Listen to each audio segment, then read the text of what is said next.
ഉറപ്പിച്ച് നെതന്യാഹു.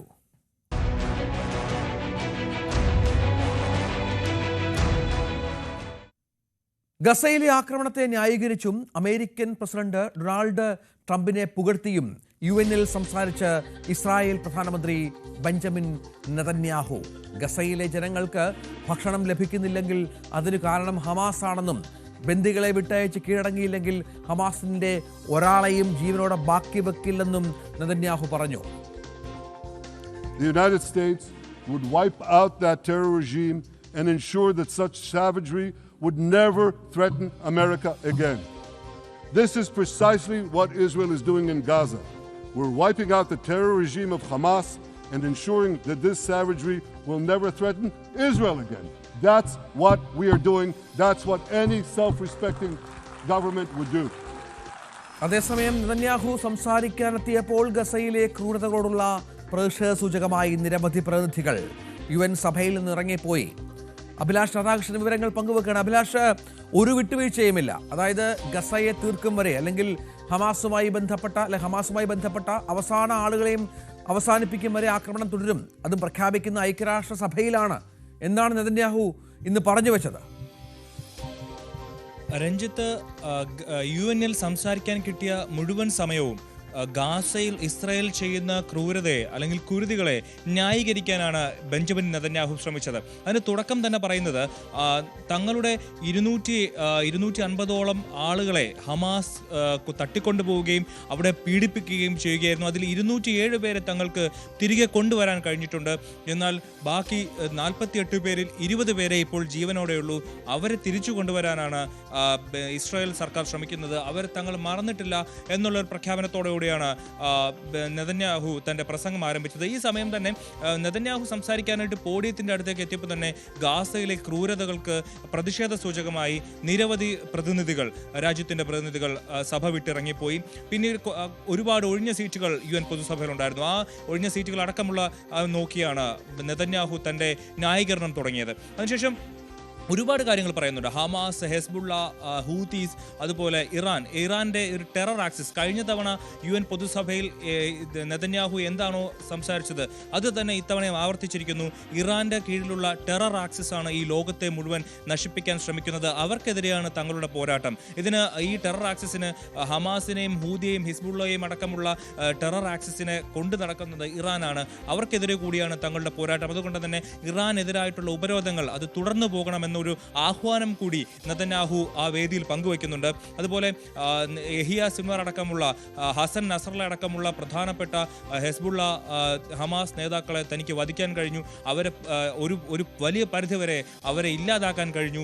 അത് തൻ്റെ വിജയമായി കാണുന്നു. അതുപോലെ അമേരിക്കയുടെ വിജയമായി കാണുന്നു. ഇത്തരത്തിൽ ഭീകരവാദ ശക്തികളെ നശിപ്പിക്കുന്നതിൽ അമേരിക്കയ്ക്ക് വലിയ പങ്കുണ്ട്. അമേരിക്കയുടെ അവർ ചെയ്യുന്നതാണ് അവർ ലോകം മുഴുവൻ ചെയ്യുന്നതാണ് നമ്മൾ ഗാസയിൽ ചെയ്യുന്നത്. ഗാസയിൽ ഹമാസിനെ വലിയ രീതിയിൽ ഇല്ലാതാക്കാനുള്ള തങ്ങളുടെ ശ്രമമാണ് നടക്കുന്നത്. ഗാസയിലെ ഹമാസിനെ പൂർണ്ണമായും ഇല്ലാതാക്കാതെ, ഒഴിവാക്കാതെ തങ്ങൾ ഈ യുദ്ധം നിർത്തില്ല. അതായത് ഇപ്പോഴത്തെ യുദ്ധം ഒരു തരത്തിലും നിർത്തില്ല എന്നുള്ളൊരു പ്രഖ്യാപനം തന്നെയാണ് നെതന്യാഹു നടത്തിക്കൊണ്ടിരിക്കുന്നത്. അതിൻ്റെ കൂടെ തന്നെ പറയുന്ന ഒരു കാര്യം, ഹമാസിൻ്റെ നേതാക്കളോട് അല്ലെങ്കിൽ ഹമാസിൻ്റെ ഇനി ബാക്കിയുള്ളവരോട് പറയുന്നത് എത്രയും പെട്ടെന്ന് തൻ്റെ രാജ്യത്തെ ജനങ്ങളെ, നിങ്ങൾ പിടിച്ചുകൊണ്ടുപോയ ജനങ്ങളെ തിരികെ എത്തിക്കണം. അവരെ തിരികെ തന്ന് നിങ്ങൾ ആയുധം വച്ച് കീഴടങ്ങണം. അല്ലെങ്കിൽ ഓരോരുത്തരെയായിട്ട് വേട്ടയാടി കൊന്നിരിക്കും. ഹമാസിന്റെ ഒരാളെ പോലും ജീവനോടെ ബാക്കി വെക്കില്ല എന്നുള്ള ഒരു വലിയ മുന്നറിയിപ്പ് കൂടി ഇസ്രായേൽ പ്രധാനമന്ത്രി ബെഞ്ചമിൻ നെതന്യാഹു UN പൊതുസഭയിൽ പറഞ്ഞു. അതുപോലെ ഗാസയിലെ കൂട്ടക്കുരുതിയെ ന്യായീകരിക്കാനുള്ള മറ്റൊരു ശ്രമം എന്ന് പറയുന്നത്, ഗാസയിൽ അവിടുത്തെ സാധാരണക്കാരെ കൊല്ലാനോ സാധാരണക്കാരെ ഉപദ്രവിക്കാനോ തങ്ങൾ ശ്രമിച്ചിട്ടില്ല. അവിടെ ആക്രമിക്കുന്നതിന് മുമ്പ് ലക്ഷക്കണക്കിന് ലീഫ്ലെറ്റുകളും വലിയ രീതിയിലുള്ള അനൗൺസ്മെന്റുകളും നടത്തിയിരുന്നു. നിങ്ങൾ ഏത് മേഖലയാണോ ആക്രമിക്കാൻ പോകുന്നത് ആ ഏരിയയിൽ ആക്രമണത്തിന് മുമ്പ് തന്നെ ലീഫ്ലെറ്റ്സ് കൊടുക്കാറുണ്ട്. അവരോട് നിങ്ങളുടെ ഭാഗത്ത്, നിങ്ങൾ താമസിക്കുന്ന ഏരിയയിൽ ഹമാസിന്റെ ഭീകരരുണ്ട്, അതുകൊണ്ട് ഇവിടെ ആക്രമണം ഉണ്ടാകും, നിങ്ങൾ എത്രയും വേഗം ഈ സ്ഥലത്ത് നിന്ന് ഒഴിഞ്ഞു പോകണമെന്നൊരു നിർദ്ദേശം പല തവണകളായി. അതായത് ഗസയിലെ ജനങ്ങൾ പട്ടിണിയാണ്, അത് വളരെ കൃത്യമായ ലക്ഷ്യമാണ് നെതന്യാഹുവിൻ്റെ. ഗസയിൽ എന്ത് സംഭവിച്ചു അതിന് പൂർണ്ണമായ ഉത്തരവാദികൾ ഹമാസാണ്. നമുക്കറിയാം, പലസ്തീൻ അടക്കം ഹമാസിന്റെ സാന്നിധ്യം ഇഷ്ടപ്പെടുന്നില്ല ഗസയിൽ എന്നറിയാം. പലസ്തീൻ്റെ അംബാസഡർ അടക്കം ഇക്കാര്യം പ്രഖ്യാപിക്കുകയും മറ്റും ചെയ്ത് നമ്മൾ കഴിഞ്ഞ ദിവസങ്ങളിൽ കണ്ടതാണ്.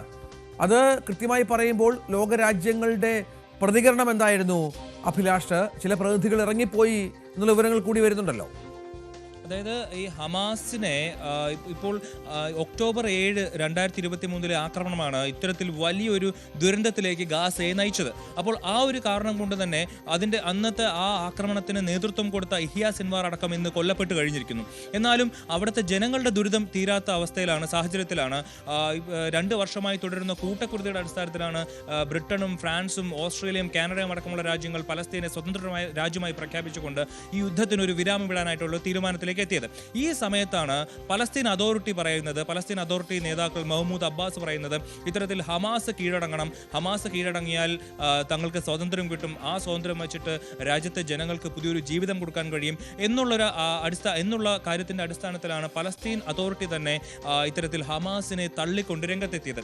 ഇപ്പോൾ അതേ കാര്യം തന്നെയാണ് ഇസ്രായേൽ പ്രധാനമന്ത്രിയും പറയുന്നത്. അവിടുത്തെ ആളുകളെ പട്ടിണിക്കിടുന്നതും അവിടുത്തെ ആളുകൾ കൊല്ലപ്പെടാൻ കാരണവും ഹമാസാണ്. ഇത്തരത്തിൽ ഈ ആളുകളുടെ താമസ സ്ഥലത്തേക്ക് നുഴഞ്ഞു കയറി അവിടെ ഒളിച്ചിരുന്ന ഇസ്രായേൽ സേനയ്ക്ക് നേരെ ആക്രമിക്കുമ്പോൾ ഇസ്രായേൽ സേന സ്വാഭാവികമായും തിരിച്ചടിക്കും. ആ തിരിച്ചടിയിൽ ഹമാസ് സേനകൾക്കൊപ്പം അവിടുത്തെ ജനങ്ങളും കൊല്ലപ്പെടുന്നുണ്ടെങ്കിൽ അതിന് കാരണം ഹമാസാണ്. അതുപോലെ അവിടുത്തെ ഗാസയിൽ വലിയ പട്ടിണിയാണെന്നുള്ള ആരോപണവും ദൃശ്യങ്ങളും നമ്മൾ നിരന്തരം കാണുന്നതാണ്.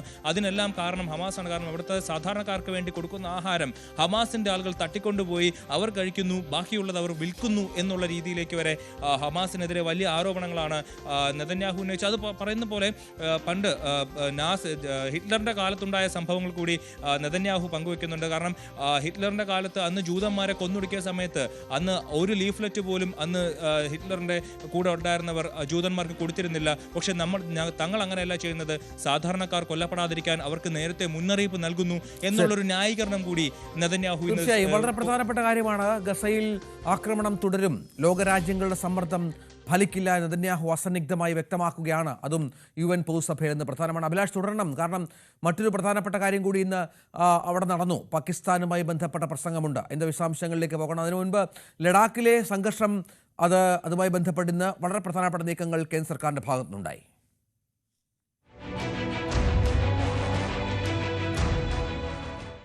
വാങ്ചൂക്ക് പരിസ്ഥിതി പ്രവർത്തകൻ ലഡാക്ക് സംഘർഷ നായകൻ എന്ന് അറസ്റ്റിലാകുന്നതാണ് സോനം വാങ്ചൂക്ക്. ലേ പോലീസ് ഇയാളെ അറസ്റ്റ് ചെയ്യുന്നു. ലഡാക്കിന് സംസ്ഥാന പദവി നൽകണമെന്ന് ആവശ്യപ്പെട്ട ഇയാൾ നിരാഹാരം കടന്നിരുന്നു. ആളുകളെ തിരവിലിറക്കിയ എന്നായിരുന്നു കേന്ദ്രത്തിൻ്റെ ആരോപണം. ബുധനാഴ്ച ഉണ്ടായ ആക്രമണത്തെ തുടർന്ന് പോലീസ് ഇടപെടലിൽ 4 പേർ കൊല്ലപ്പെട്ടിരുന്നു. അതേസമയം ഈ വിഷയത്തിൽ ഒരു പരിഹാര ശ്രമത്തിന് കേന്ദ്ര സർക്കാർ ശ്രമിക്കുന്നുണ്ട് എന്ന വിവരം കൂടി പുറത്തു വരുന്നുണ്ട്. കാരണം ലഡാക്കിലെ സംഘടനകളുമായി, അതും Leh apex body, Kargil democratic alliance എന്നീ സംഘടനകളുമായുള്ള ചർച്ചകൾ കേന്ദ്രം ആരംഭിച്ചിട്ടുണ്ട് എന്ന വിവരം കൂടി പുറത്തുപോയാണ്. അഭിലാഷ്, അതിൻ്റെ വിശദാംശങ്ങൾ എന്താണ്? അജ്ഞാത കേന്ദ്രത്തിലേക്ക് ഈ സോനം വാങ്ചൂക്കിനെ മാറ്റിയെന്ന വിവരങ്ങൾ കൂടി പുറത്തു വരുന്നുണ്ട്. അതെ രഞ്ജിത്ത്, ഇപ്പം സോനം വാങ്ചൂക്കിനെ നാഷണൽ സെക്യൂരിറ്റി ആക്ട് അനുസരിച്ചാണ് അറസ്റ്റ് ചെയ്തിരിക്കുന്നത്. രാജ്യത്തിൻ്റെ സുരക്ഷാ ഭീഷണി എന്നുള്ള ഒരു നിയമത്തിൻ്റെ അടിസ്ഥാനത്തിലാണ് ഇപ്പോൾ സോനം വാങ്ചൂക്കിനെ അറസ്റ്റ് ചെയ്തിരിക്കുന്നത്. അതുകൊണ്ട് തന്നെ അദ്ദേഹത്തെ അജ്ഞാത കേന്ദ്രത്തിലേക്ക് മാറ്റി എന്നുള്ളതാണ് ഏറ്റവും പ്രധാനപ്പെട്ട കാര്യം. അദ്ദേഹത്തിൻ്റെ കൂടുതൽ ചോദ്യം ചെയ്യലും മറ്റു കാര്യങ്ങളെക്കുറിച്ചുള്ള വിശദാംശങ്ങളും നമുക്ക് പുറം ലോകത്ത് ഉടൻ തന്നെ ലഭിച്ചെന്ന് വരില്ല. കാരണം അജ്ഞാത കേന്ദ്രത്തിലേക്കാണ് അദ്ദേഹം മാറ്റിയിരിക്കുന്നത്. കൂടുതൽ വകുപ്പുകൾ അദ്ദേഹത്തിനെതിരെ ചുമത്താനുള്ള സാധ്യതയുണ്ട്. കാരണം നമ്മുടെ ഈ ലഡാക്ക് എന്ന് പറയുന്നത് വളരെ തന്ത്രപ്രധാനമായ ഒരു മേഖലയാണ്. ഇന്ത്യയും ചൈനയും ായിട്ടുള്ള അതിർത്തി പങ്കിടുന്ന ഒരു സ്ഥലമാണ് ഈ ലഡാക്ക് എന്ന് പറയുന്നത്. ഇവിടെ നമുക്കറിയാം, വർഷങ്ങൾക്ക് മുമ്പ് ഗൽവാൻ താഴ്വരയിൽ 20ഓളം ഇന്ത്യൻ സൈനികർ കൊല്ലപ്പെട്ട ഒരു സ്ഥലമാണ്. അവിടെയാണ് ഇപ്പോൾ ഇത്തരത്തിലൊരു പ്രക്ഷോഭം നടക്കുന്നത്. ഈ പ്രക്ഷോഭത്തിന് തൊട്ട് മുമ്പ് ഈ സോനം വാങ്ചൂക്കിൻ്റെ ഒരു പ്രസംഗമുണ്ട്. അതായത് ഇവിടെ നടക്കുന്നത് ജെൻസി പ്രക്ഷോഭമാണ്. അതായത് 15നും 27നും ഇടയിൽ പ്രായമുള്ള കുട്ടികളാണ്, അല്ലെങ്കിൽ ആളുകളാണ്, യുവാക്കളാണ് ഈ സമരത്തിലേക്ക് ഇറങ്ങുന്നത് എന്നൊരു പ്രസ്താവന നടത്തിയിരുന്നു. തൊട്ടു പിന്നാലെ അത് പിൻവലിച്ചെങ്കിലും ആ പ്രസ്താവനയുടെ ആഴം വളരെ വലുതാണ്. കാരണം നമ്മൾ കണ്ടതാണ് കഴിഞ്ഞ ആഴ്ചകളിൽ നേപ്പാളിൽ ഇത്തരത്തിൽ ജെൻസി യുവാക്കൾ ഇറങ്ങുകയും അവിടെ വലിയ രീതിയിലുള്ള പ്രതിഷേധം നടക്കുകയും ഒടുവിൽ അതൊരു കലാപമായി അത് അവിടുത്തെ രാജ്യത്തെ സർക്കാരിനെ തന്നെ താഴെ ഇറക്കുന്ന തരത്തിലേക്ക് കാര്യങ്ങൾ പോയിരുന്നു. ആ ഒരു ടേണിലേക്ക് ആ ഒരു ഇത് പിടിച്ചിട്ട് ഇവിടെയും ഇവിടെയും ഇത്തരത്തിലൊരു കലാപശ്രമം കൊണ്ടുവരാനുള്ള നീക്കം എന്നുള്ള അടിസ്ഥാനത്തിലാണ് ഇദ്ദേഹത്തെ ഇപ്പോൾ അറസ്റ്റ് ചെയ്തിരിക്കുന്നത്. പക്ഷേ ഈ സമരം തുടങ്ങുന്നത് ഇപ്പോഴല്ല.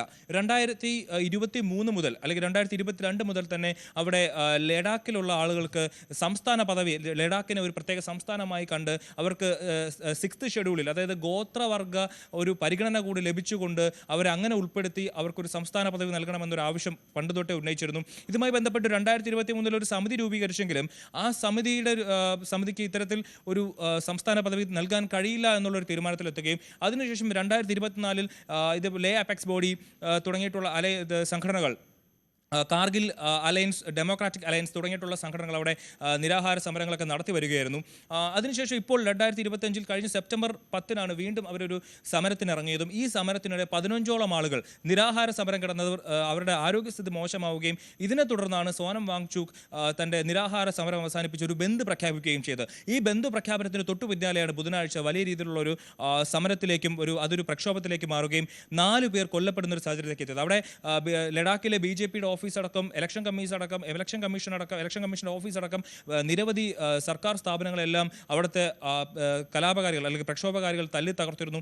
ഇതിനു പിന്നാലെയാണ് അവിടെ ഒരു കർഫ്യൂ പ്രഖ്യാപിക്കുകയും സോനം വാങ്ചുക്കിനെ അറസ്റ്റ് ചെയ്യുകയും ചെയ്തത്. പക്ഷേ അവിടുത്തെ ജനങ്ങളുടെ ആവശ്യം ന്യായമാണ് രഞ്ജിത്ത്. കാരണം അവിടെ നമ്മുടെ രാജ്യത്തെ തൊഴിലില്ലായ്മയുടെ ശരാശരി എന്ന് പറയുന്നത് 10% ആവറേജ്. എന്നാൽ ലഡാക്കിൽ വന്ന് 22% മുകളിലാണ്. അതുകൊണ്ട് തന്നെ അവിടുത്തെ ജനങ്ങൾക്ക് അവർക്കൊരു സ്വയംഭരണ അവകാശം പറഞ്ഞ് അവർക്ക് അറ്റ്ലീസ്റ്റ് പോണ്ടിച്ചേരി പോലെയെങ്കിലും ഒരു അവർക്ക് വേണ്ടിയിട്ടൊരു മന്ത്രിയും ഒരു മന്ത്രിസഭയും ഒരു നിയമസഭയൊക്കെ വേണമെന്ന് അവർക്ക് ആഗ്രഹമുണ്ട്.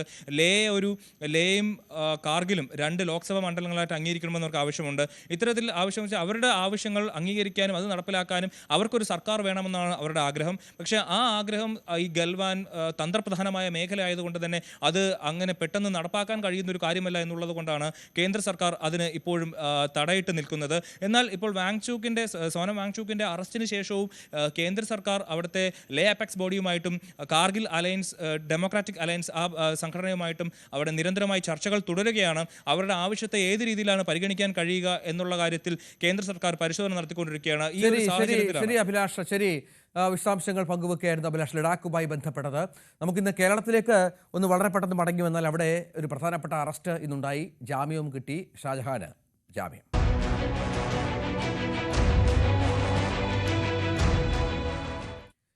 KM ഷാജഹാന് ജാമ്യം. എറണാകുളം CJM കോടതിയാണ് ജാമ്യം അനുവദിച്ചത്. 25,000 രൂപയുടെ ബോണ്ട്, സമാനമായ കുറ്റകൃത്യം ആവർത്തിക്കരുത്, തെളിവുകൾ നശിപ്പിക്കരുത് എന്നൊക്കെ കോടതി പറഞ്ഞുവെങ്കിൽ പോലും പോലീസിന് വളരെ കൃത്യമായ മുന്നറിയിപ്പ് കൂടി കോടതി ജാമ്യം ബന്ധപ്പെട്ടുള്ള പരാമർശത്തിലുണ്ടായി. എന്ത് FIR ഇട്ട് മണിക്കൂറുകൾക്കകം ഷാജഹാനെ എങ്ങനെ അറസ്റ്റ് ചെയ്തു, അതിൻ്റെ കാരണം കോടതി ചോദിച്ചു. അറസ്റ്റ് ചെയ്യാനുള്ള ചെങ്ങനാട് SIയുടെ അധികാരം എന്താണ് എന്നത് കോടതി ചോദിച്ചു. അങ്ങനെ ഷാജഹാന് ആശ്വാസകരമായ ഒരു വിധി അത് വളരെ പ്രധാനമായി ഇന്ന് പുറത്തു വരികയുണ്ടായി. ഡാനി ഇപ്പോൾ വിവരങ്ങളുമായി ചേരും. ഡാനി, ഇന്നിപ്പോൾ ഷാജഹാന്റെ വീട്ടിൽ, അതായത് ആക്കുളത്തെ വീട്ടിൽ വന്ന് റെയ്ഡ് നടത്തുന്നു. വളരെ പെട്ടെന്ന് അറസ്റ്റ് രേഖപ്പെടുത്തുന്നു, കോടതിയിലേക്ക് എത്തിക്കുന്നു. അവിടെ കോടതിക്ക് സംശയങ്ങളുണ്ട്. ഇത്ര പെട്ടെന്ന് രാജ്യത്ത് ഒരുപാട് ഇത്തരം വിഷയങ്ങൾ ഉണ്ടായിട്ട് പോലും ഷാജഹാനെതിരെ മാത്രം എന്തുകൊണ്ട് എന്ന ചോദ്യമാണ് കോടതി ഉന്നയിച്ചത്. എന്താണ് അതിന് പ്രോസിക്യൂഷന്റെ മറുപടി? CPM നേതാവ് KJ ഷൈനെതിരായ ഈ അപകീർത്തിപരമായ പ്രചാരണങ്ങൾക്കെതിരെ അറസ്റ്റ് ചെയ്യപ്പെട്ട KM ഷാജഹാനെ കോടതി ജാമ്യം അനുവദിച്ചിരിക്കുന്നു. ഇന്നലെ രാത്രിയാണ് ഷാജഹാനെ പോലീസ് അറസ്റ്റ് ചെയ്യുന്നത്. KJ ഷൈൻ നൽകിയ പരാതിയിൽ, 2ാമത്തെ പരാതിയിലായിരുന്നു പോലീസിൻ്റെ തുടർ നടപടികൾ ഉണ്ടാകുന്നത്. ഈ കേസിൽ പോലീസ് അറസ്റ്റ് ചെയ്ത് ഇന്ന് ചോദ്യം ചെയ്തതിനു ശേഷമാണ് ഇന്ന് CJM കോടതിയിൽ, എറണാകുളം CJM കോടതിയിൽ ഹാജരാക്കുകയും ചെയ്തത്. ഈ കോടതിയിൽ ഹാജരാക്കിയ ഘട്ടത്തിൽ കോടതി ചില ചോദ്യങ്ങൾ വളരെ സുപ്രധാനമായിട്ട് പ്രോസിക്യൂഷനോട് ചോദിക്കുകയുണ്ടായി. വളരെ ഒരു തിടുക്കം ഈ കേസുമായി ബന്ധപ്പെട്ടുകൊണ്ട് പോലീസ് കാണിച്ചു എന്ന രീതിയിൽ തന്നെയായിരുന്നു കോടതിയുടെ ഒരു പരാമർശങ്ങളായി വന്നിരുന്നത്. നിങ്ങൾ എങ്ങനെയാണ് ഇത്രയും സമയം കൊണ്ട് ചെങ്ങന്നൂരിൽ നിന്ന് തിരുവനന്തപുരത്ത് വരെ എത്തിയത്, ഇത്ര സമയം കൊണ്ട് എങ്ങനെയാണ് എത്തിയത് എന്നതടക്കമുള്ള കാര്യങ്ങൾ ചോദിച്ചു. ഒപ്പം തന്നെ അറസ്റ്റ് ചെയ്യപ്പെട്ട ചെങ്ങമനാട് SIക്ക് ഈ കേസിൽ അറസ്റ്റ് ചെയ്യാനുള്ള എങ്ങനെയാണ് അദ്ദേഹത്തിന് ഒരു അധികാരം ഉണ്ടാകുന്നത് എന്നതടക്കമുള്ള കാര്യങ്ങൾ ചൂണ്ടിക്കാണിക്കുകയും ചെയ്തു. ഒപ്പം ഇതിൽ എവിടെയാണ് ലൈംഗികപരമായ ഒരു പരാമർശങ്ങൾ ഉണ്ട് എന്ന് പറയുന്നത് റിമാൻഡ് റിപ്പോർട്ട് പരിശോധിച്ച ശേഷം കോടതി ചോദിച്ചു. ചോദിച്ചത് എങ്ങനെയാണ് ഈ ലൈംഗികപരമായ പരാമർശങ്ങളും അതോടൊപ്പം തന്നെ ചില കാര്യങ്ങളും ഈ കേസുമായി ബന്ധപ്പെട്ടുകൊണ്ട് റിമാൻഡ് റിപ്പോർട്ടിൽ പറഞ്ഞിരുന്നത്. പക്ഷേ അങ്ങനെ ഒരു വാക്കല്ലാതെ മറ്റെന്താണ് തെളിവായിട്ട് ഹാജരാക്കാനും മറ്റുമുള്ളത് എന്നതടക്കുന്ന കാര്യം കോടതി ചോദിക്കുകയുണ്ടായി. എന്തായാലും ഈ കേസിൽ കോടതി ഉന്നയിച്ച ചോദ്യങ്ങൾക്ക് പിന്നാലെയാണ് ഈ കേസിൽ ഷാജഹാന് ജാമ്യം അനുവദിക്കുന്നത്. 25,000 രൂപയുടെയും 2 പേരുടെയും ആൾജാമ്യം ഉൾപ്പെടെയാണ് ഇതിലൊരു വ്യവസ്ഥകൾ വന്നിട്ടുള്ളത്. ഇതിൽ തെളിവ് നശിപ്പിക്കാൻ ശ്രമിക്കരുത്, കേസിൽ ഇടപെടാൻ ശ്രമിക്കരുത് തുടങ്ങിയ കാര്യങ്ങൾ കൂടി കോടതി കൂട്ടിച്ചേർത്തിട്ടുണ്ട്. അപ്പോൾ ഇത്തരം കാര്യങ്ങൾ ഈ വ്യവസ്ഥകളോടുകൂടിയാണ് കോടതി ജാമ്യം അനുവദിച്ചത്. പോലീസിന് ശക്തമായ ഒരു തിരിച്ചടിയാണ് ഈ കേസുമായി ബന്ധപ്പെട്ടുകൊണ്ട് ഉണ്ടായിട്ടുള്ളത്. തിരക്കിട്ട ഒരു നടപടി എന്ന രീതിയിലാണ് കോടതി ഇതിനെ കാണുകയും ചെയ്തത്. കോടതിയിൽ നിന്നിറങ്ങിയ ഷാജഹാനും പറഞ്ഞത് ആസൂത്രിതമായ ഒരു ഗൂഢാലോചന തനിക്കെതിരെ നടക്കുന്നുണ്ട്, അതിൻ്റെ തെളിവാണിത്. പോലീസിന് തന്നെ അതിനെ കൃത്യമായി ഉപയോഗപ്പെടുത്തുകയും ചെയ്തു. താൻ അപകീർത്തിപരമായ ഒരു പരാമർശവും KJ ഷൈനെതിരെ നടത്തിയില്ല, ചില ചോദ്യങ്ങൾ ഉന്നയിക്കുക മാത്രമാണ് താൻ ചെയ്തത്. കോടതിയും അത് ഈ ജാമ്യം പരിഗണിക്കുന്ന വേളയിൽ ചോദിച്ചു. ചില ചോദ്യങ്ങൾ ഉന്നയിക്കുക മാത്രമാണ് ഉണ്ടായതെന്നതാണ് ശ്രദ്ധിക്കപ്പെട്ടതെന്നത്. അങ്ങനെ ചില ചോദ്യങ്ങളാണ് താൻ ഉന്നയിച്ചത്. പക്ഷേ അതിന് ഈ രീതിയിൽ വ്യാഖ്യാനിക്കുകയായിരുന്നു. വളരെ തിടക്കിട്ട നടപടിക്ക് താൻ ഇരയാകുകയായിരുന്നു എന്നതാണ് ഷാജഹാൻ ഇതിൽ പ്രതികരിച്ച് താൻ തൻ്റെ നിലപാടുകളുമായി മുന്നോട്ട് പോകുന്നു, ആരെയും ഭയപ്പെടുന്നില്ല എന്നും അദ്ദേഹം പ്രതികരിക്കുകയുണ്ടായി. ശരി, നമുക്ക് ഇന്നത്തെ പഞ്ച് ഡയലോഗ് KM ഷാജഹാനുമായി ബന്ധപ്പെട്ട് തന്നെയാണ്. ഷാജഹാൻ ഇന്ന് പുറത്തിറങ്ങിയ ശേഷം മാധ്യമങ്ങളോട് പറഞ്ഞത് എന്താണെന്ന് കേൾക്കാം.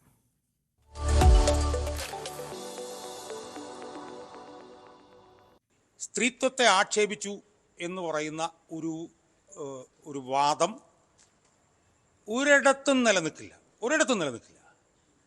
അത് പൊതുമണ്ഡലത്തിൽ നിലനിൽക്കുന്നില്ല എന്നുള്ളത് എനിക്ക് മനസ്സിലായിരുന്നു. പക്ഷേ ഇന്നിപ്പോൾ കോടതിയിലും അത് നിലനിന്നിട്ടില്ല. എനിക്കെതിരെ ഉള്ള എല്ലാ വകുപ്പുകളും അടിസ്ഥാനരഹിതമായിട്ടുള്ള വകുപ്പുകളാണ് എന്ന് തെളിഞ്ഞു കഴിഞ്ഞു. എന്നെ വലിയ തോതിൽ എന്നെ സമ്മർദ്ദത്തിലാക്കാൻ വേണ്ടിയിട്ട് ഭരണകൂടം ശ്രമിച്ചുകൊണ്ടിരിക്കുകയാണ്. എൻ്റെ കുടുംബത്തിനെ വരെ സമ്മർദ്ദത്തിലാക്കാൻ വേണ്ടിയിട്ടുള്ള ശ്രമങ്ങൾ നടന്നു. അതൊന്നും തന്നെ നിലനിൽക്കില്ല. ഞാൻ ഒരു തെറ്റും ചെയ്തിട്ടില്ല, ഒരാളെയും ഞാൻ അധിക്ഷേപിച്ചിട്ടില്ല. ഞാൻ എൻ്റെ പ്രതിപക്ഷ യൂട്യൂബ് ചാനലിൽ 2000 വീഡിയോകൾ ചെയ്തിട്ടുണ്ട്. 2000 വീഡിയോ ചെയ്തിട്ടും എനിക്കെതിരെ ആദ്യമായി വരുന്ന ഒരു കേസാണിത്. ആ 2000 വീഡിയോകളിൽ ഒരു 10-25% ഇവിടുത്തെ ഭരണകൂടത്തിലെ ഏറ്റവും പ്രധാനപ്പെട്ട ആൾക്കെതിരാണ് ചെയ്തത്. എനിക്കെതിരെ ഒരു കേസും വന്നിട്ടില്ല. വസ്തുനിഷ്ഠമായിട്ടുള്ള തെളിവുകളുടെയും ബോധ്യങ്ങളുടെ അടിസ്ഥാനത്തിൽ മാത്രമേ ഞാൻ ചെയ്തിട്ടുള്ളൂ. അത് തന്നെയാണ് ഞാൻ തുടർന്നിട്ടുള്ളത്, അത് തുടരും. എൻ്റെ വാദങ്ങൾ കോടതി അംഗീകരിച്ചതിൽ എനിക്ക് വളരെയധികം സന്തോഷമുണ്ട്. നമുക്കിനി മറ്റൊരു വാർത്തയിലേക്ക് പോകണം, അതും UN പൊതുസഭയിലേക്ക്. ഇന്ന് UN പ്രസിഡന്റ് ഡൊണാൾഡ് ട്രംപിനെ UN പൊതുസഭയിൽ വാനോളം പുകഴ്ത്തിയാണ് പാക് പ്രധാനമന്ത്രി ഷഹബാസ് ഷെറീഫ് സംസാരിച്ചത്. സൗത്ത് ഏഷ്യയിലടക്കം ലോകയുദ്ധങ്ങൾ അവസാനിപ്പിക്കാൻ ട്രംപ് ഇടപെട്ടു. മനുഷ്യരാശിയെ നശിപ്പിക്കാൻ കഴിവുള്ള യുദ്ധങ്ങളെ തടഞ്ഞ ട്രംപിന് നൊബൈൽ സമ്മാനത്തിന് അർഹതയുണ്ടെന്നും ഷഹബാസ് ഷെറീഫ് പറഞ്ഞു. അഭിലാഷ് തുടരുന്നുണ്ട്. അഭിലാഷ്, ഈ സൗത്ത് ഏഷ്യയിലെ യുദ്ധങ്ങളെന്ന് പറയുമ്പോൾ ഇന്ത്യ പാക് യുദ്ധമൊക്കെ ഒരുപക്ഷെ ഉദ്ദേശിച്ചതായിരിക്കും അല്ലേ? അല്ലാതെ മറ്റെന്താണ് സൗത്ത് ഏഷ്യയിലെ യുദ്ധമെന്ന് പറയുന്നത്? ഈ ട്രംപിനെ ഇന്നിങ്ങനെ വിധേയനാവുക എന്നതിനപ്പുറം എന്ത് മാർഗമാണ് ഷഹബാസ് ഷെറീഫിനുള്ളത്?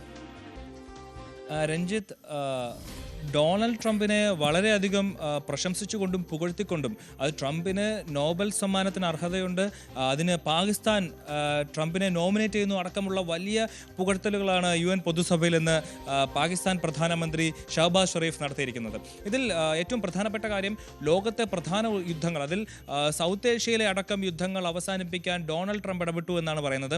ഇതിലൊരു പ്രധാനപ്പെട്ട കാര്യം, സൗത്ത് ഏഷ്യയിലെ യുദ്ധം എന്ന് പറയുന്നത് ഇന്ത്യയും പാകിസ്ഥാനും തമ്മിലുള്ള യുദ്ധം തന്നെയാണ്. അത് പേരെടുത്ത് പറഞ്ഞില്ലെങ്കിലും അത് തന്നെയാണ് ഉദ്ദേശിക്കുന്നത്.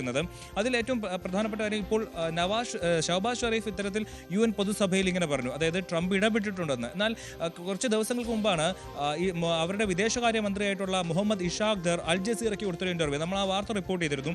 അതിൽ പറയുന്നത് ഇന്ത്യയും പാകിസ്ഥാനുമായിട്ടുള്ള അന്നത്തെ സംഘർഷത്തിൽ ഇടപെടാനായിട്ട് Marco Rubio, US vice president, UN state secretary Marco Rubio പാകിസ്ഥാനോട് ചോദിച്ചെങ്കിലും അന്ന് ഇന്ത്യ പറഞ്ഞത് ഇത്തരത്തിൽ ഒരു മൂന്നാമതൊരാൾ ഇടപെടാൻ ഇന്ത്യക്ക് താല്പര്യമില്ല, അത്തരത്തിൽ മൂന്നാമതൊരാളുടെ ഇടപെടൽ ആവശ്യമില്ല, 2 രാജ്യങ്ങൾ ഉഭയകക്ഷി ബന്ധമാണ്, 2 രാജ്യങ്ങൾ തമ്മിൽ അത് തീർക്കും എന്നായിരുന്നു ഇന്ത്യയുടെ നിലപാട്. അതുകൊണ്ട് തന്നെ അന്ന് അമേരിക്കയുടെ ഇടപെടൽ സാധ്യമായിട്ടില്ലെന്നാണ് പാകിസ്ഥാൻ വിദേശകാര്യമന്ത്രി ഇഷാഖ് ദർ അൽ ജസീറയ്ക്ക് നൽകിയ ഇന്റർവ്യൂവിൽ പറയുന്നത്. എന്നാൽ അതിന് നേരെ ഘടകവിരുദ്ധമായിട്ടാണ് ഇന്ന് പാക് പ്രധാനമന്ത്രി UN-ൽ ഇത്തരത്തിലൊരു കാര്യം പറയുന്നത്.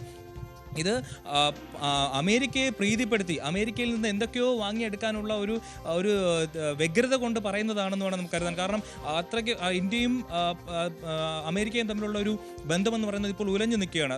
നേരത്തെ പറഞ്ഞതുപോലെ താരിഫ് ആയാലും H-1B വിസ ആയാലും ഇപ്പോൾ ഫാർമ കമ്പനികൾക്ക് 100% താരിഫ് ഏർപ്പെടുത്തിയ നടപടികളായാലും അത്തരത്തിൽ ഇന്ത്യയുമായി അകന്നു കൊണ്ടിരിക്കുന്ന അമേരിക്കയെ തങ്ങളുടെ പരിധിയിലേക്ക് കൊണ്ടുവരാൻ എന്തും ചെയ്യാമെന്നുള്ളൊരു നിലപാടിലേക്ക് പാക് പ്രധാനമന്ത്രി ഷഹബാസ് ഷെരീഫ് എത്തിയിരിക്കുന്നു എന്നുള്ളതാണ് പ്രധാനപ്പെട്ട കാര്യം. ഇതിൽ വരും എന്തായാലും ഇന്ത്യയുടെ ഒരു പ്രതികരണം വരും മണിക്കൂറുകളിൽ എന്തായാലും ഉണ്ടാകും. കാരണം ഇന്ത്യയും കൂടെ പേര് പരോക്ഷമായിട്ടാണെങ്കിലും ഇന്ത്യയെ കൂടെ ഉൾപ്പെടുത്തിക്കൊണ്ടുള്ള ഒരു കാര്യമാണ് ഷഹബാസ് ഷെരീഫ് UN-ൽ പറഞ്ഞിരിക്കുന്നത്. അതിനെന്തായാലും ഇന്ത്യയുടെ ഭാഗത്തുനിന്ന് ഒരു മറുപടി ഉണ്ടാവും. മാത്രമല്ല ഇതിൽ മറ്റൊരു കാര്യം എന്ന് പറയുന്നത് ഗാസയിൽ ഇസ്രായേൽ നടത്തുന്ന ആക്രമണത്തിൽ ഇസ്രായേലിനെതിരെ വലിയ രീതിയിൽ ശബ്ദിക്കുന്ന പാകിസ്ഥാൻ പ്രധാനമന്ത്രി, എന്നാൽ ആ യുദ്ധങ്ങൾക്ക് ആയുധം നൽകുന്ന ട്രംപിനെ പുകഴ്ത്തുന്നു എന്നുള്ളതാണ് ഇതിൽ ഏറ്റവും വലിയ വിരോധാഭാസം എന്ന് പറയുന്നത്. അതായത് തങ്ങൾ ഏറ്റവും കൂടുതൽ സപ്പോർട്ട് ചെയ്യുന്ന ഗാസയെ ആക്രമിക്കാൻ ആയുധങ്ങൾ കൊടുക്കുന്ന ആളെ ഇന്ന് UN പൊതുസഭയിൽ പാകിസ്ഥാൻ പ്രധാനമന്ത്രി പുകഴ്ത്തിയിരിക്കുന്നു എന്നുള്ളതാണ് നമ്മൾ ശ്രദ്ധിക്കേണ്ട കാര്യം. അതായത് തങ്ങളുടെ ആവശ്യങ്ങൾ നേടാൻ എന്തും ചെയ്യും എന്തും പറയുമെന്നുള്ള രീതിയിലേക്ക് പാകിസ്ഥാൻ മാറിയിരിക്കുന്നു എന്നുള്ള കാരണം തീർച്ചയായും അതാണ് പ്രധാനപ്പെട്ട കാര്യം. ട്രംപിന് പൂർണ്ണമായും വഴങ്ങുന്ന പാകിസ്ഥാനായി മാറിയിരിക്കുന്നു. കാരണം ട്രംപിൻ്റെ അമേരിക്കയുടെ സഹായമില്ലാതെ നിലനിൽപ്പില്ലാത്ത ഒരു രാജ്യം കൂടിയാണ്. അതൊന്നുകൂടി അഭിലാഷിനോട് ചേർത്ത് വെക്കണം. തിരിച്ചു വരാം ഇടവേളയ്ക്ക് ശേഷം.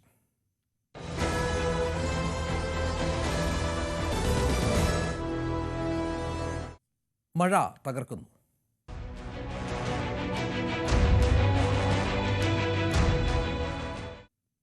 തെക്കൻ ജില്ലകളിൽ പ്രത്യേകിച്ച് തിരുവനന്തപുരത്ത് ഇന്നലെ രാത്രി പെയ്ത മഴ തുടങ്ങിയ മഴ നിർത്താതെ പെയ്യുകയാണ്. മധ്യതെക്കൻ കേരളത്തിൽ ശക്തമായ മഴ തുടരും. 4 ജില്ലകളിൽ ഓറഞ്ച് അലേർട്ട് പ്രഖ്യാപിച്ചിട്ടുണ്ട്. തിരുവനന്തപുരം, പത്തനംതിട്ട, കോട്ടയം, ഇടുക്കി ജില്ലകളിലാണ് ഓറഞ്ച് അലേർട്ട്. 5 ജില്ലകളിൽ യെല്ലോ അലേർട്ടുമുണ്ട്. ഇതുമായി ബന്ധപ്പെട്ട വിശദാംശങ്ങൾ സാരംഗ് സുധാകരൻ നൽകും. തിരുവനന്തപുരത്ത് കഴിഞ്ഞ അർദ്ധരാത്രി മുതൽ തുടങ്ങിയ കനത്ത മഴ വിവിധ ഭാഗങ്ങളിൽ വെള്ളക്കെട്ടിന് കാരണമായി. നഗരത്തിൽ പലയിടങ്ങളിലും പകൽ സമയങ്ങളിൽ റോഡ് ബ്ലോക്കിനും വീടുകളിൽ പല ഭാഗങ്ങളിലും വെള്ളം കയറുന്ന ഒരു സാഹചര്യം ഉണ്ടായിരുന്നു. കരിക്കകത്ത് നിരവധി വീടുകളിൽ വെള്ളം കയറി. കരമനയിൽ വീട്ടിൽ വെള്ളം കയറിയ വയോധികയെ ഫയർഫോഴ്സ് എത്തി രക്ഷിച്ചു.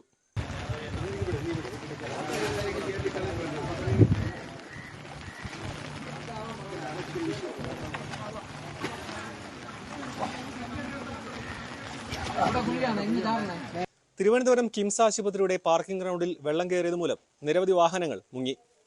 വൈകുന്നേരത്തോടുകൂടി മഴ കുറഞ്ഞെങ്കിലും പല ഭാഗങ്ങളിലും വെള്ളക്കെട്ട് തുടരുന്നുണ്ട്. വേളിയിലെ പൊഴി മുറിക്കാൻ കാലതാമസമുണ്ടായതാണ് നഗരത്തിലെ പലയിടങ്ങളിലും വെള്ളക്കെട്ട് തുടർച്ചയായി നിലനിൽക്കാൻ കാരണമായതെന്ന് കലക്ടർ പറഞ്ഞു. ഇത്തരത്തിലൊരു കാലതാമസത്തിൽ അന്വേഷണം നടത്തുമെന്നും കൃത്യമായ നടപടി ഇതിലുണ്ടാകുമെന്നും കലക്ടർ വ്യക്തമാക്കി. ചെറിയ ഡിലേ ഉണ്ടായിട്ടുണ്ട്. അതിനുവേണ്ടി നമ്മൾ ഷോ കോസ് നോട്ടീസ് കൊടുക്കാൻ പോകുകയാണ് ബന്ധപ്പെട്ട കോൺട്രാക്ടറിനെ. ഓൾറെഡി ഉള്ള നിർദ്ദേശം പ്രകാരം the moment we give the direction അതിനെ തൊട്ട് 1-2 മണിക്കൂറുള്ളിൽ തന്നെ അത് ഓപ്പൺ ചെയ്യണം എന്ന രീതിയായിട്ടുണ്ട്. പക്ഷേ ഇതിൽ വൈകിപ്പോയിട്ടുണ്ട്. We will take necessary action and ഭാവിയിൽ കൂടുതൽ ശ്രദ്ധ വയ്ക്കാൻ കൂടി ഡയറക്ഷൻ കൊടുത്തിട്ടുണ്ട്. മന്ത്രി ശിവൻകുട്ടിയുടെ നേതൃത്വത്തിൽ നടത്തിയ മഴക്കെടുതി അവലോകന യോഗത്തിന് ശേഷം നിലവിലെ സാഹചര്യം നിയന്ത്രണ വിധേയമാണെന്നും ക്യാമ്പുകളും തുറക്കാനുള്ള എല്ലാ നടപടികളും സ്വീകരിച്ചെന്നും കൺട്രോൾ റൂം അടക്കം തുറന്നിട്ടുണ്ടെന്നും മന്ത്രി പറഞ്ഞു. സാധാരണഗതിയിൽ ഇത്തരം വെള്ളപ്പൊക്കം ഒക്കെ ഉണ്ടാകുന്ന അവസരത്തിൽ നമ്മൾ ക്യാമ്പ് ആരംഭിക്കാറുണ്ട്. അത് ഏതൊക്കെ ക്യാമ്പാണെന്ന് സംബന്ധിച്ചിടത്തോളം നമുക്കൊരു ധാരണയുണ്ട്. ഏതൊക്കെ വിദ്യാലയങ്ങളിലാണ് ക്യാമ്പ് ആരംഭിക്കേണ്ടത് സംബന്ധിച്ചിടത്തോളം. എന്തായാലും ക്യാമ്പ് ആരംഭിക്കുന്നതിന് വേണ്ടിയുള്ള തയ്യാറെടുപ്പുകൾ നടത്തി കഴിഞ്ഞിരിക്കുകയാണ്. കൺട്രോൾ റൂം എന്നുള്ള നിലയിൽ കളക്ടറേറ്റിലും താലൂക്ക് ഓഫീസുകളിലും തിരുവനന്തപുരം കോർപ്പറേഷൻ ഓഫീസുകളിലും കൺട്രോൾ റൂം ആരംഭിച്ചു കഴിഞ്ഞു. തിരുവനന്തപുരം ജില്ലയുടെ മലയോര മേഖലകളിൽ മഴ തുടരുന്നുണ്ടെങ്കിലും നിലവിൽ നഗരത്തിൽ പലയിടങ്ങളിലും വെള്ളക്കെട്ട് കാര്യമായി കാണാൻ കഴിയുന്നില്ല.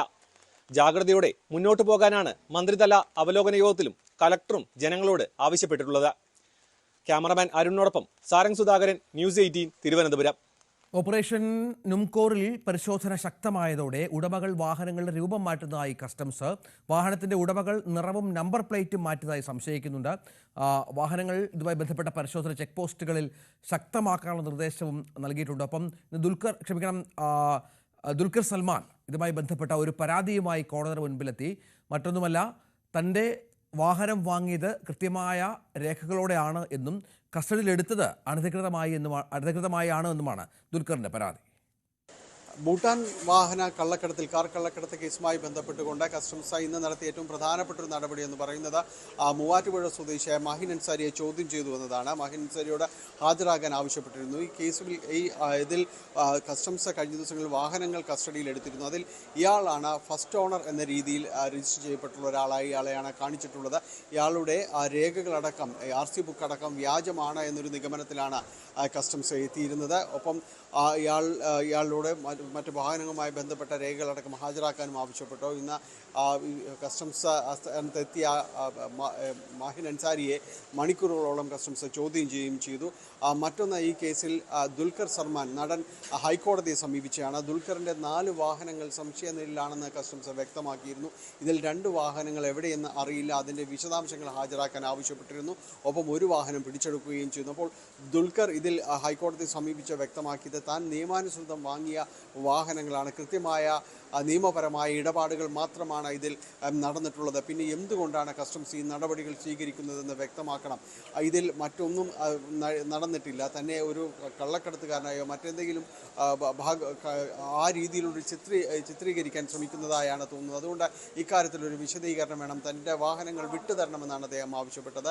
ഈ കേസ് ഹൈക്കോടതി സ്വീകരിക്കുകയും കസ്റ്റംസിനോട് മറുപടി നൽകാൻ ആവശ്യപ്പെടുകയും ചെയ്തിട്ടുണ്ട്. ചൊവ്വാഴ്ച ഈ കേസ് വീണ്ടും പരിഗണിക്കുമ്പോൾ കസ്റ്റംസ് തങ്ങളുടെ നിലപാട് അറിയിക്കുകയും ചെയ്യും. കസ്റ്റംസ് ഈ കേസിൽ നേരിടുന്ന മറ്റൊരു പ്രതിസന്ധി എന്ന് പറയുന്നത് 188 വാഹനങ്ങളുടെ ലിസ്റ്റ് നൽകിയെങ്കിലും ഏതാണ്ട് 38ഓളം വാഹനങ്ങൾ മാത്രമാണ് കണ്ടെടുക്കാനായിട്ട് കഴിഞ്ഞിട്ടുള്ളത്. മറ്റുള്ളവർക്ക് വേണ്ടിയുള്ള അന്വേഷണം എങ്ങും എത്തിയിട്ടില്ല. അതുകൊണ്ട് തന്നെ അതിർത്തി ചെക്ക് പോസ്റ്റുകൾ കേന്ദ്രീകരിച്ച് ഈ വാഹനങ്ങളുടെ ലിസ്റ്റുകൾ കൈമാറിയിട്ടുണ്ട്. പരിശോധന കർശനമാക്കാനായിട്ടാണ് കസ്റ്റംസ് ആവശ്യപ്പെട്ടിരിക്കുന്നത്. നടൻ അമിത് ചക്കാലക്കലിനോടും വിശദീകരണം കഴിഞ്ഞ ദിവസം തേടിയിരുന്നു. ഇതിൽ വീണ്ടും ചോദ്യം ചെയ്യൽ അമിത്തിൻ്റേത് ഉണ്ടാകുമെന്ന് തന്നെയാണ് പ്രതീക്ഷിക്കുന്നത്. അമിത് ഇടപെട്ടുകൊണ്ട് വാഹന കച്ചവടം താരങ്ങൾക്കിടയിൽ നടത്തിയിട്ടുണ്ട് എന്ന ഒരു വിലയിരുത്തലാണ് കസ്റ്റംസിനുള്ളത്. അങ്ങനെ ഈ കേസിൽ കൂടുതൽ ചോദ്യം ചെയ്യലുകളിലേക്ക് നീങ്ങുകയാണ്. കോയമ്പത്തൂർ കേന്ദ്രമാക്കി പ്രവർത്തിക്കുന്ന അന്തർ സംസ്ഥാന വാഹന ഇടപാടുകാരെയും ചോദ്യം ചെയ്യാനുള്ള ഒരു നീക്കത്തിലേക്കാണ് കസ്റ്റംസ് നീങ്ങുന്നത്. NSSനോടുള്ള പിണക്കം മാറ്റാൻ കോൺഗ്രസ്.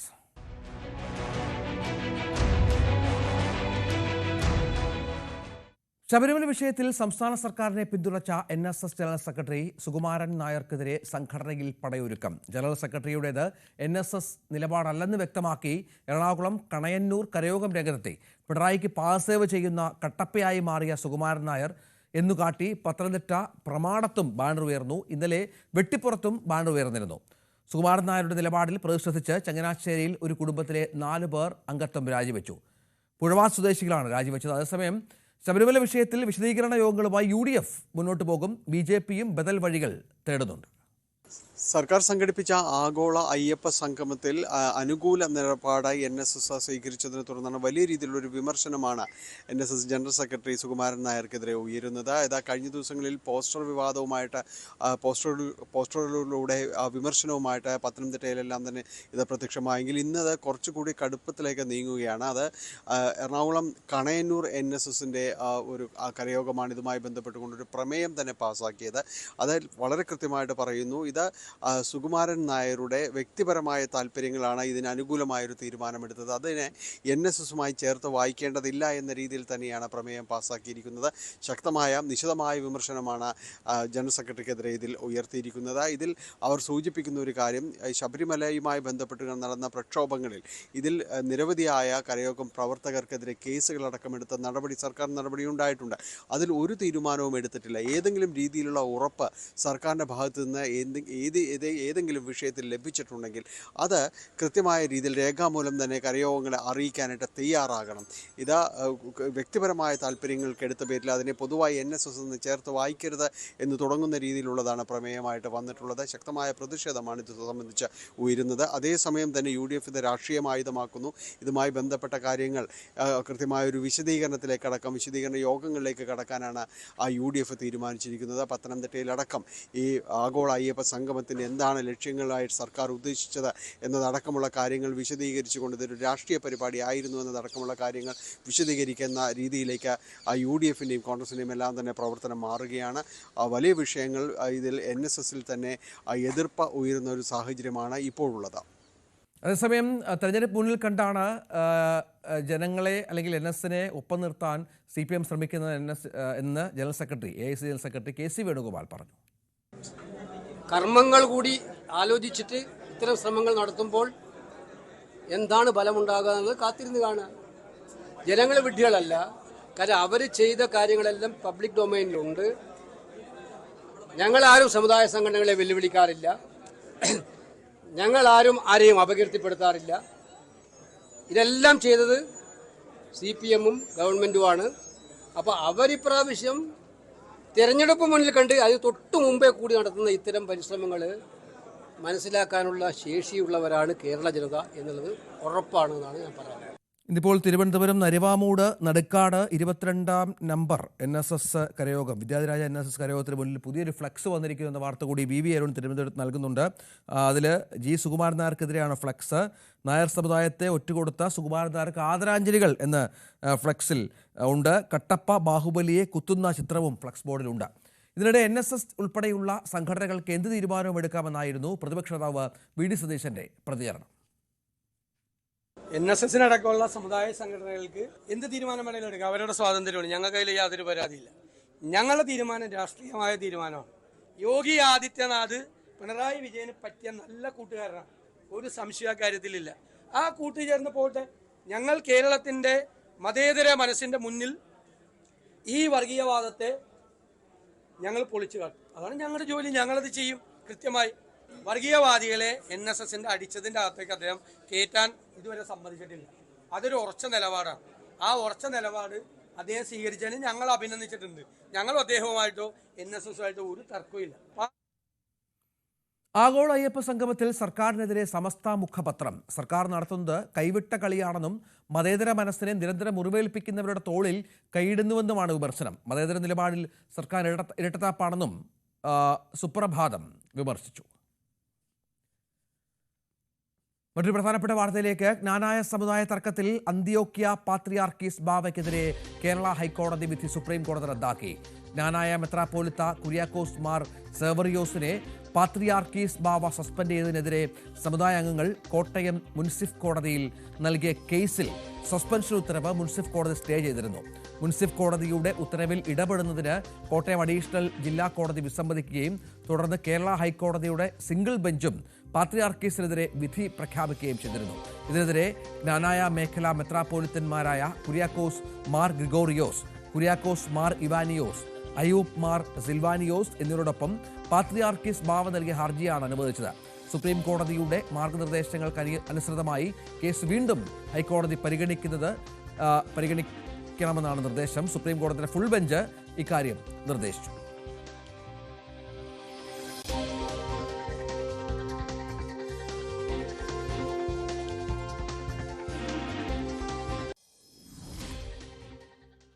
അമൃതാനന്ദമയിയെയും ഒപ്പം കൂട്ടാൻ CPM.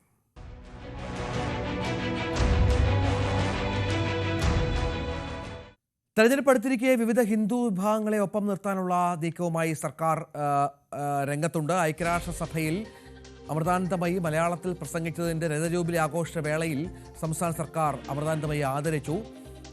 ഇന്ന് അല്പം മുമ്പ് അമൃതപുരി ക്യാമ്പസിൽ നടന്ന ചടങ്ങിൽ ധനകാര്യമന്ത്രി KN ബാലഗോപാലും സാംസ്കാരിക മന്ത്രി സജി ചെറിയാനും അമൃതാനന്ദമയെ ആദരിച്ചു. SNDP-യെയും NSS-നെയും ഒപ്പം നിർത്തിയതിന് പിന്നാലെയാണ് അമൃതാനന്ദമയെയും കൂടെ നിർത്താനുള്ള ശ്രമം നടത്തിയത്. കിരൺ, ആദരം അത് NSS, SNDP, ഇപ്പോൾ അമൃതാനന്ദമയി, എന്താണ് സർക്കാർ ലക്ഷ്യം വെക്കുന്നത്? വളരെ കൃത്യമായ രാഷ്ട്രീയ ലക്ഷ്യത്തോടു കൂടിയുള്ള നീക്കം തന്നെയാണ് സർക്കാരിൻ്റേത് എന്ന് കാണേണ്ടി വരും. നേരത്തെ തന്നെ SNDP-യും സർക്കാരുമായി ആ തരത്തിലേക്കുള്ള ഒരു ബന്ധമുണ്ട്. പ്രത്യേകിച്ച് SNDP union general secretary Vellappally നടേശനുമായി അദ്ദേഹത്തിൻ്റെ മകൻ അടക്കം മറ്റൊരു പാർട്ടിയിലും BJP-ക്കൊപ്പമുള്ള മുന്നണിയിൽ നിൽക്കുമ്പോഴും വെള്ളാപ്പള്ളി നടേശനുമായി അങ്ങനെ അടുപ്പമുണ്ടായിരുന്നു. നവോത്ഥാന സമിതി രൂപീകരിച്ച കാലം മുതൽ KPMS-ഉമായും KPMS ജനറൽ സെക്രട്ടറി പുന്നല ശ്രീകുമാറുമായും അത്തരമൊരു അടുപ്പമുണ്ടായിരുന്നു. അതിന് പുറമെയാണ് ആ കാലത്തൊക്കെ മറുപക്ഷത്ത് നിന്നിരുന്ന പ്രധാനമായും UDF-ന് ഒപ്പവും അല്ലെങ്കിൽ UDF-നൊപ്പം ആയ നിലപാട് സ്വീകരിച്ചിരുന്ന ഇടതുപക്ഷത്തെ ശക്തമായി തന്നെ തുറന്നു തീർത്തിരുന്ന NSS-നെ കൂടി ഇടതുപക്ഷത്തേക്കും അല്ലെങ്കിൽ CPM-നൊപ്പവും എത്തിക്കാൻ കൂടി ഈ ആഗോള അയ്യപ്പ സംഗമത്തിലൂടെ ഇടതുപക്ഷത്തിന് സർക്കാരിന് കഴിഞ്ഞത്. അതിന് തൊട്ടു പിന്നാലെയാണ് ഇപ്പോൾ അമൃതാനന്ദമയിക്ക് ആദരവ് അർപ്പിക്കാൻ വേണ്ടി കേരളത്തിൻ്റെ രണ്ട് പ്രധാനപ്പെട്ട മന്ത്രിമാർ തന്നെ KN ബാലഗോപാലും സജി ചെറിയാനും അമൃതപുരിയിൽ എത്തിയത്. ഐക്യരാഷ്ട്രസഭയിൽ അമൃതാനന്ദമയി പ്രസംഗിച്ചതിൻ്റെ 20ാം വാർഷികത്തിൽ അമൃതാനന്ദമയി ആദരിക്കുന്ന ചടങ്ങിന് വേണ്ടിയാണ് രണ്ട് പ്രധാനപ്പെട്ട മന്ത്രിമാരെ മന്ത്രിമാരെ തന്നെ സർക്കാർ അയച്ചിരിക്കുന്നത്. അമൃതാനന്ദമായി മഠവുമായി സർക്കാരിനും CPM-നും അടുപ്പമുണ്ട് എന്നുള്ളതിൻ്റെ ഒരു പരസ്യമായ പ്രഖ്യാപനം കൂടിയായിരുന്നു. ഒരു ഭാഗത്ത് ഹിന്ദു സമുദായത്തിലെ പ്രധാനപ്പെട്ട സമുദായങ്ങളുടെ പിന്തുണ, മറുഭാഗത്ത് ഹിന്ദു സമുദായത്തിൽ വലിയൊരു വിഭാഗത്തിൻ്റെ സ്വാധീനമുള്ള, പ്രത്യേകിച്ച് തീരദേശ മേഖലയിലൊക്കെ വലിയ സ്വാധീനം ചെലുത്താൻ കഴിയുള്ള ആത്മീയ മേഖലയിൽ പ്രവർത്തിക്കുന്ന അമൃതാനന്ദമയ്യെ പോലെ സ്വാധീനമുള്ളൊരു വ്യക്തിയുമായും CPM അടുക്കുന്നു, അല്ലെങ്കിൽ സർക്കാർ അടുക്കുന്നു. അത്തരം ഒരു രാഷ്ട്രീയ സന്ദേശം കൂടി നൽകുക എന്ന വ്യക്തമായ ലക്ഷ്യത്തോടു കൂടി തന്നെയാണ് സർക്കാർ ഇത്തരം ഒരു ആദര ചടങ്ങിൽ 2 മന്ത്രിമാരെ തന്നെ അയച്ചത്. കിരൺ ബാബു വിവരങ്ങൾ പങ്കുവച്ചു. ഷാഫിയെ വിടാതെ CPM.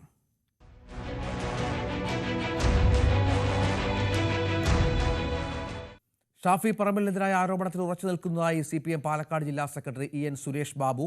അനാവശ്യമായി കോലിട്ട് കുത്തിയാൽ പ്രത്യാഘാതം ഗുരുതരമായിരിക്കുമെന്നാണ് പ്രതികരണം. ആരെങ്കിലും പരാതി നൽകിയിട്ടുണ്ടെങ്കിൽ അവർ ഷാഫി വീണ് കാണണമെന്ന് ആഗ്രഹിക്കുന്നവരായിരിക്കും. വ്യക്തിപരമായി ഉയരുന്ന അശ്ലീലങ്ങളെ കുറിച്ച് ചർച്ച ചെയ്യാൻ താല്പര്യമില്ലെന്നും ആരെങ്കിലും പറയുന്നത് കേട്ട് അഭിപ്രായം പറയുന്നവരല്ല CPM എന്നും സുരേഷ് ബാബു പറഞ്ഞു. എനിക്കിന്ന് പുതിയതായിട്ടൊരു കാര്യം പറയാനില്ല. ഇന്നലെ പറഞ്ഞതിൽ നിന്ന് മാറ്റി പറയാനുമില്ല.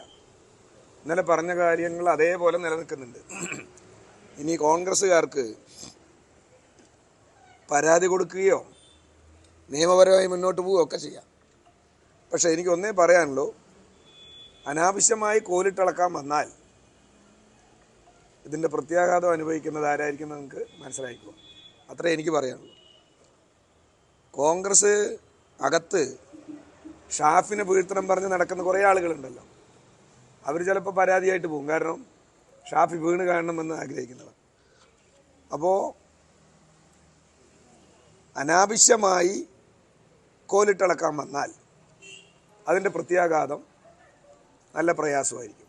ഞങ്ങളുടെ ഈ പാർട്ടി പ്രവർത്തനത്തിൽ ഞങ്ങളെ പാർട്ടി ഏൽപ്പിച്ച ഉത്തരവാദിത്തങ്ങളാണല്ലോ ഈ പറയുന്ന ജില്ലാ സെക്രട്ടറി, അല്ലെങ്കിൽ ഏരിയ സെക്രട്ടറി, ലോക്കൽ സെക്രട്ടറി എന്നൊക്കെ പറയുന്നത് പാർട്ടി ഏൽപ്പിച്ച ഉത്തരവാദിത്തങ്ങളാണ്.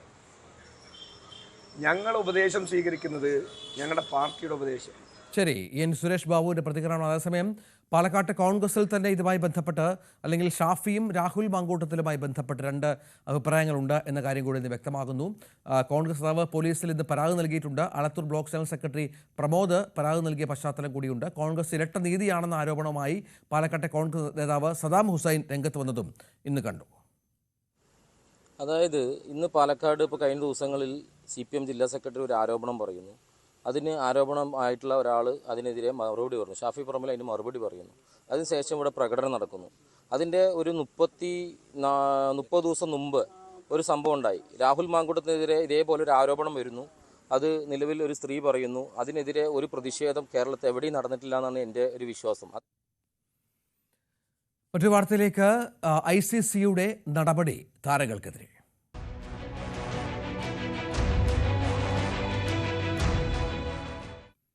ഇന്ത്യയുമായുള്ള മത്സരത്തിനിടെ ഗ്രൗണ്ടിൽ മോശം പെരുമാറ്റവും പ്രകോപനപരമായ അംഗവിക്ഷേപവും നടത്തിയ പാക് താരം ഹാരിസ് റൌഫിന് പിഴ. ICC ആണ് താരത്തിന് മാച്ച് ഫീയുടെ 30% പിഴ ചുമത്തിയത്.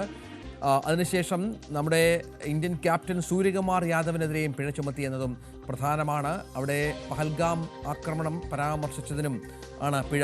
എൽദോ പോൾ പുതുശ്ശേരിയേരിയാണ്. എൽദോ, ഇപ്പോൾ 2 ടീമിലെയും താരങ്ങൾക്കെതിരെ പിഴയുണ്ടല്ലേ?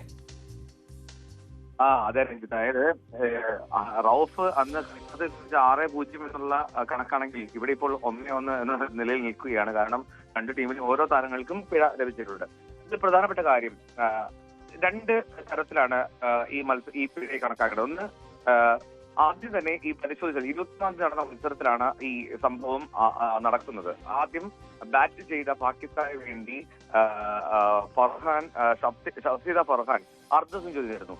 ഷഫ്സീദ ഫർഹാൻ അർദ്ധ സെഞ്ചുറി നേടിയെത്തും അദ്ദേഹം ബാറ്റ് തിരികെ പിടിച്ച് ഒരു തോക്ക് കൊണ്ട് വെടിവെക്കുന്നത് പോലെ ആംഗ്യം കാട്ടുകയുണ്ടായി. അതും ICC സ്വീകരണം നേടി. പക്ഷെ അദ്ദേഹത്തിന് താക്കീത് മാത്രം നൽകി, പിഴ ഈടാക്കിയില്ല. അത് കേവലം ഒരു സെലിബ്രേഷൻ, ഒരു ആഘോഷ പ്രകടനം മാത്രമാണ് എന്ന് പറഞ്ഞ് ഒഴിയാൻ ഷഹീദ് ഫർഹാന് കഴിഞ്ഞു. ഇനി അതേ സമയത്ത് ഹാരിസ് റൌഫിന്റെ അംഗവിക്ഷേപം അത് ഗുരുതരമായിട്ടുള്ള ചട്ടലംഘനമായി തന്നെ കണക്കാക്കുന്നു ICCയുടെ 11-1 പ്രകാരമുള്ള തെറ്റായി അതിനെ കണക്കാക്കുന്നു. അതുകൊണ്ട് തന്നെയാണ് 30% പിഴ, മാച്ച് ഫീയുടെ 30% പിഴ ഈടാക്കിയത്. എന്താണ് അദ്ദേഹം ചെയ്തത് എന്നത് പരിശോധിച്ചാൽ, അദ്ദേഹം ഇന്ത്യൻ താരങ്ങൾക്ക് നേരെയല്ല ഈ അംഗവിക്ഷേപം നടത്തിയത്, അത് കാണികൾക്ക് നേരെയാണ്. ഒന്നാമത് വിരാട് കോഹ്ലി എന്ന് ആർപ്പ് വിളിച്ച കാണികൾക്ക് നേരെ അദ്ദേഹം 6-0 എന്നുള്ള ഒരു ആംഗ്യം കാട്ടുന്നു. അതായത് പാകിസ്ഥാൻ ഭരണകൂടം അവകാശപ്പെടുന്നത് പോലെ ഇന്ത്യൻ ജെറ്റ് വിമാനങ്ങൾ 6 എണ്ണം വീഴ്ത്തി എന്നുള്ളതിന്റെ ഒരു പ്രത്യക്ഷത്തിലുള്ള അംഗക്ഷേപമായിരുന്നു റൌഫ് പ്രകടമാക്കിയത്. അത് കളിക്കളത്തിലേക്ക് അത്തരത്തിലൊരു ആശ്രയം കൊണ്ടുവന്നതിന്റെ ദൃഷ്ടാന്തമായി ICC കണക്കാക്കി. അതിനുശേഷം വീണ്ടും ആരാധകർ ആർപ്പുവിളി തുടർന്നപ്പോൾ ജെറ്റ് വിമാനങ്ങൾ പറന്നുയരുന്നതും പെട്ടെന്ന് നിലം പതിക്കുന്നതുമായിട്ട് രീതിയിൽ അദ്ദേഹത്തിന്റെ ആംഗ്യം തുടർന്നു. അതാണ് മറ്റൊരു പ്രധാനപ്പെട്ട കാര്യം. ഇനി ഇന്ത്യൻ ക്യാപ്റ്റൻ സൂര്യകുമാർ യാദവിനെതിരെ 30% തന്നെയാണ് പിഴ ഈടാക്കിയത്.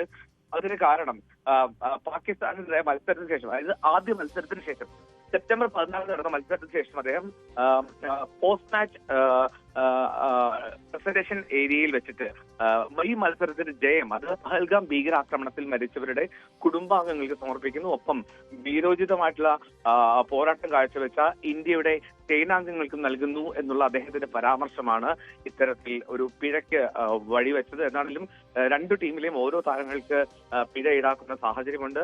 ICC കൃത്യമായിട്ടുള്ള നിലപാടാണ് സ്വീകരിച്ചത്. സ്വാഭാവികമായും സൂര്യകുമാർ യാദവിനും പിഴ ലഭിക്കുമെന്ന് പ്രതീക്ഷിച്ചിരുന്നതാണ് രഞ്ജിത്ത്. ശരി, എൽദോ പോൾ വിവരങ്ങൾ പങ്കുവച്ചു. ഒരു പ്രധാനപ്പെട്ട വാർത്ത, കനത്ത മഴയെ തുടർന്ന് ഓണം ബമ്പർ ലോട്ടറി നറുക്കെടുപ്പ് ഒക്ടോബർ 4 മാറ്റി. ടിക്കറ്റുകൾ വിറ്റഴിഞ്ഞിട്ടില്ലെന്ന് ഏജന്റുമാരുടെയും ചെറുകിട കച്ചവടക്കാരുടെയും അഭ്യർത്ഥന മാനിച്ചാണ് ലോട്ടറി വകുപ്പിന്റെ തീരുമാനം സ്വാഗതം ചെയ്യുന്നതായും കെട്ടിക്കിടക്കുന്ന ടിക്കറ്റുകൾ പൂർണ്ണമായും വിറ്റുപോകാൻ ഇതിലൂടെ സാധിക്കുമെന്നാണ് പ്രതീക്ഷ എന്നും ചെറുകിട കച്ചവടക്കാർ പ്രതികരിച്ചു. മലയാളികളായ ഭാഗ്യാന്വേഷികൾ ഏറെ പ്രതീക്ഷയോടെ കാത്തിരുന്ന തിരുവോണം ബമ്പർ ലോട്ടറിയുടെ നറുക്കെടുപ്പ് മാറ്റിവെച്ചിരിക്കുകയാണ്. 27-ാം തീയതി ഉച്ചയ്ക്ക് നറുക്കെടുപ്പ് നടത്തുമെന്നായിരുന്നു ആദ്യം ലോട്ടറി വകുപ്പ് അറിയിച്ചിരുന്നത്. എങ്കിലും പ്രതികൂലമായ കാലാവസ്ഥയെ തുടർന്ന് ടിക്കറ്റ് വിൽപ്പന പൂർണ്ണമായി നടത്താൻ കഴിയാത്ത ഒരു സാഹചര്യത്തിൽ ഈ നറുക്കെടുപ്പ് മാറ്റിവെക്കണമെന്ന ഏജന്റുമാരുടെയും വിൽപ്പനക്കാരുടെയും അഭ്യർത്ഥനയെ തുടർന്നാണ് ഇങ്ങനെയൊരു തീരുമാനത്തിലേക്ക് എത്തിയിരിക്കുന്നത് എന്നാണ് ലോട്ടറി വകുപ്പ് അറിയിച്ചിരിക്കുന്നത്. 75 ലക്ഷം ടിക്കറ്റുകളായിരുന്നു ഇതിനോടകം വിറ്റഴിഞ്ഞത്. ഇതിൽ പാലക്കാടാണ് ഏതാണ്ട് 14 ലക്ഷത്തിലധികം ടിക്കറ്റുകൾ വിറ്റഴിഞ്ഞിരിക്കുന്ന പാലക്കാടാണ് ടിക്കറ്റ് വിൽപ്പനയിൽ ഒന്നാമതുണ്ടായിരുന്നത്. രണ്ടാം സ്ഥാനത്ത് തൃശൂർ 9,37,000-ത്തിലധികം ടിക്കറ്റുകൾ തൃശൂരും.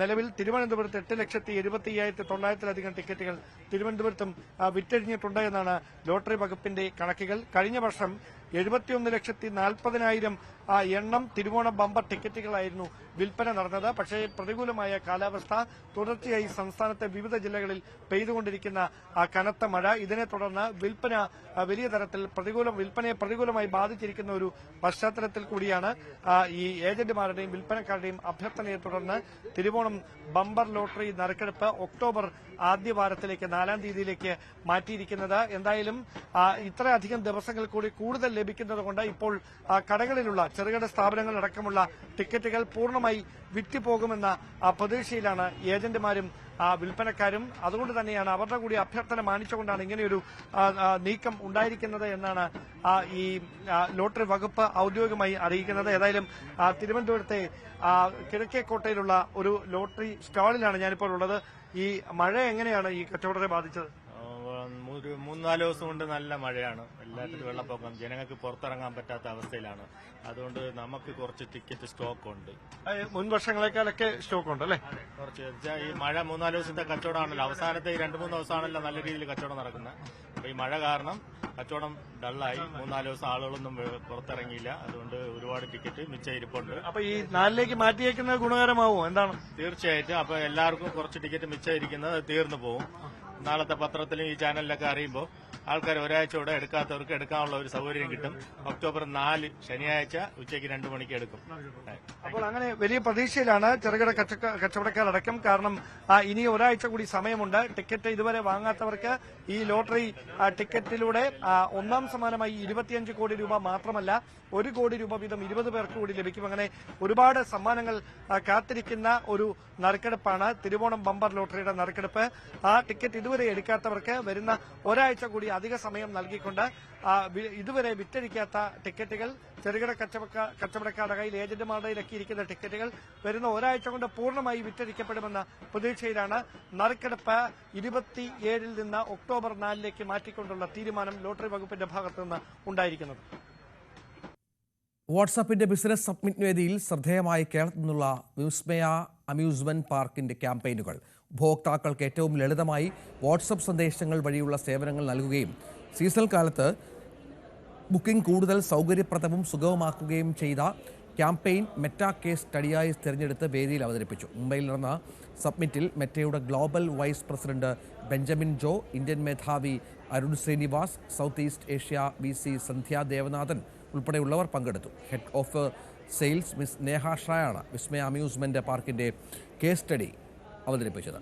ബഹുരാഷ്ട്ര കമ്പനികൾക്കൊപ്പം സഹകരണ സ്ഥാപനമായ വിസ്മയ പാർക്കിന്റെയും കേസ് സ്റ്റഡി വന്നതിൽ അഭിമാനമുണ്ടെന്ന് ചെയർമാൻ PV ഗോപിനാഥ് അഭിപ്രായപ്പെട്ടു. Prestigious rising brand of India 2025 പുരസ്കാരം കരസ്ഥമാക്കി Muthoot mini financiers. Mumbai ITC മറാഠയിൽ ബാർക്ക് ഏഷ്യ സംഘടിപ്പിച്ച gold first conclave 2025 Muthoot mini പുരസ്കാരം സ്വന്തമാക്കിയത്. Muthoot mini financiers chief operating officer Sreejil Mukundan പുരസ്കാരം ഏറ്റുവാങ്ങി. Muthoot mini global marketing head Kiran James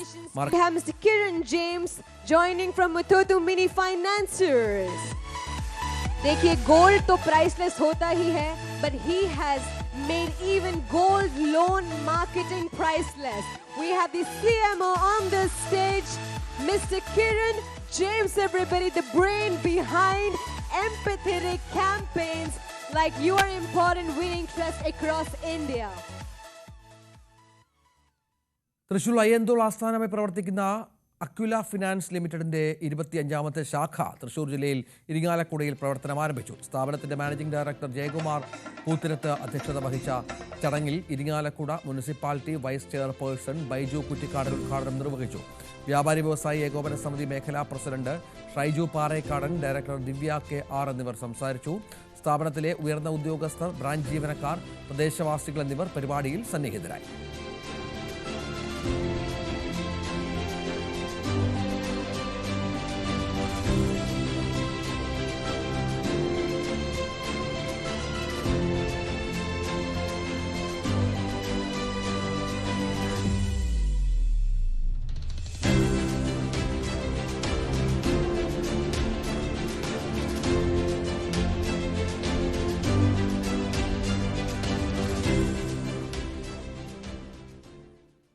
ഇനി പോലീസ് പട്രോളാണ്. ടോം കുര്യാക്കോസ് ചേരും.